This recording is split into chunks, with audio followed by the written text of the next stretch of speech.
Hello everyone, कैसे हो आप सब। आज की वीडियो में हम बात करेंगे कि आप किस तरीके से 25,000 से लेकर के 1.25 लाख रुपीस तक की टैक्स सेविंग कर सकते हैं।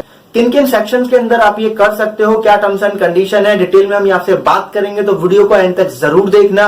नए हो, पहली बार आए हो तो चैनल को सब्सक्राइब कर लो, बेल आइकन पे क्लिक कर लो और एक बार डिस्क्रिप्शन अगर आप चेक कर लोगे तो आपको पता चल जाएगा कि यहाँ पे आपको life insurance, health insurance, term insurance, mutual fund, SIP के साथ साथ आपको इंश्योरेंस के नाम पे होने वाले फ्रॉड्स के बारे में भी आपको सभी तरीके की इंफॉर्मेशन आपको यहाँ पे मिल जाती है।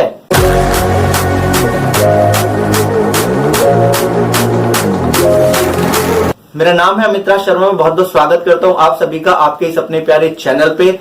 सबसे पहले हम बात करते हैं कि किन किन सेक्शन के थ्रू हम 25,000 से लेके 1.25 लाख रुपीस की टैक्स सेविंग कर सकते हैं। तो ये सेक्शन है 80D, 80DD and 80DDB, right. सबसे पहले हम यहाँ पे बात कर लेते हैं सेक्शन 80D की। सेक्शन 80D के अंदर आपको टैक्स रिबेट जब भी मिल सकती है जब आपके पास में हो मेडिकल इंश्योरेंस, जिसको हम हेल्थ इंश्योरेंस बोलते हैं।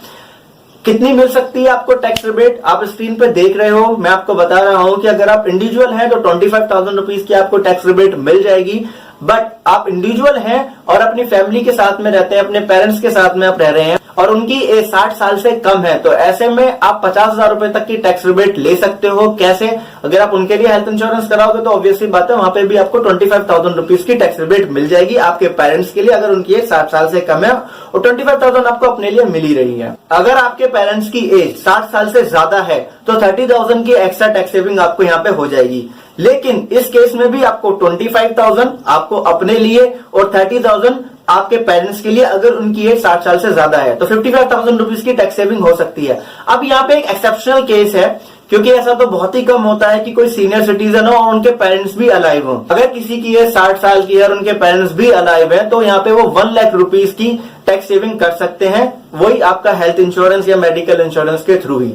अब यहाँ पे बात आती है नेक्स्ट सेक्शन की, जो कि है 80DD। अब 80DD के अंदर जिनको डिसेबिलिटी है या बोले कि हैंडीकैप्ड है, उनके लिए यहाँ पे टैक्स की छूट अवेलेबल है।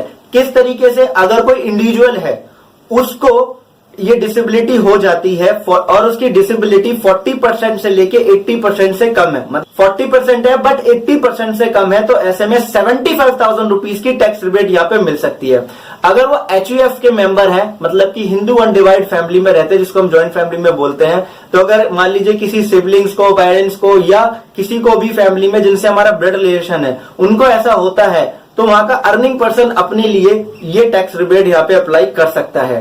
सेकंड सिनेरियो यहाँ पे अवेलेबल है, जो कि है 80% या 80% से ज्यादा डिसेबिलिटी के लिए। अगर ऐसा होता है तो 1.25 लाख रुपीस की टैक्स रिबेट आपको मिल जाएगी। अगेन, जैसा ही कि मैंने पहले आपको बताया कि इंडिविजुअल है वो अपने लिए कर सकता है, अगर HUF हिंदू अनडिवाइड फैमिली के वो मेंबर है, सिबलिंग से ब्लड रिलेशन में किसी को हुआ है, तो वहां का अर्निंग पर्सन अपने लिए यहाँ पे टैक्स रिबेट की अप्लाई कर सकता है। अब ध्यान देने वाली बात यहाँ पे ये है कि ये टैक्स रिबेट आपको जब भी मिल सकती है जब आप यहाँ पे मेडिकल सर्टिफिकेट को सबमिट कर देंगे, जो कि गवर्नमेंट हॉस्पिटल या उससे रिलेटेड जो अथॉरिटीज होती हैं या अधिकारी होते हैं वहां से आपको ये बनवाना पड़ता है। और आपके पास सारी हार्ड कॉपी होनी चाहिए, जो भी मेडिकल हुए हैं या किसी डिजीज के चलते हुए हैं, तभी आपको ये मिल सकता है। अब जो नेक्स्ट सेक्शन है वो है 80DDB। 80DDB के अंदर आपको जो टैक्स रिबेट मिल सकती है, अगर आपकी एज 60 साल से कम है तो 40,000 रुपीज की, अगर आपकी एज 60 साल से ज्यादा है तो 1 लाख रुपीज की आपको रिबेट मिल सकती है। ये तो हो गई टैक्स रिबेट की बात इस सेक्शन के अंदर, लेकिन जो टर्म्स एंड कंडीशन से जुड़ी हुई वो मैं आपको बता देता हूँ। ये टैक्स रिबेट आपको एक ही सिचुएशन में मिल सकती है अगर क्रिटिकल इलनेस हो, ऐसी डिजीज जो अंडर दिस सेक्शन कवर में आ रही है, अगर वो डिजीज है तो ही ये टैक्स रिबेट मिल सकती है।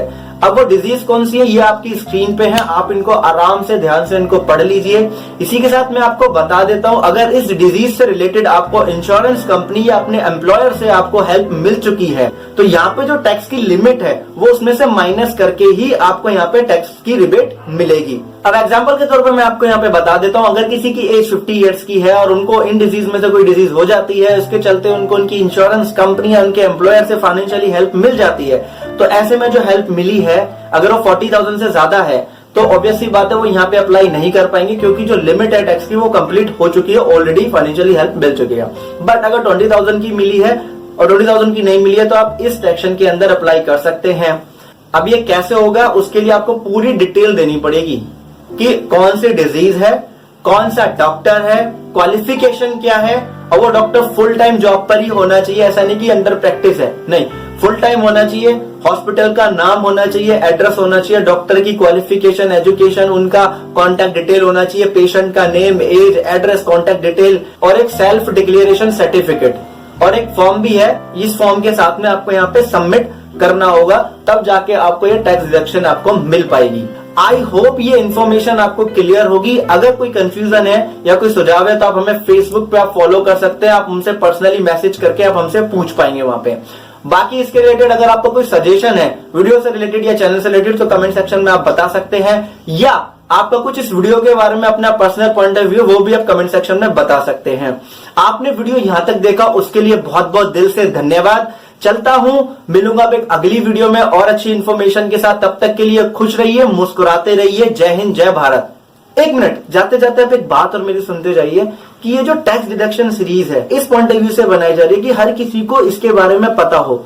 चाहो तो हम स्लाइड शो वाली भी वीडियो बना सकते थे कि स्लाइड आए, रिमूव हो जाए, दैट्स इट। लेकिन हम आपको इजी से इजी लैंग्वेज में ये समझाना चाह रहे हैं, तो प्लीज इस वीडियो को ज्यादा से ज्यादा शेयर कर दीजिएगा और इस सीरीज को अपना प्यार दीजिए, सपोर्ट दीजिए, तभी हम इसको आगे कंटिन्यू रख पाएंगे।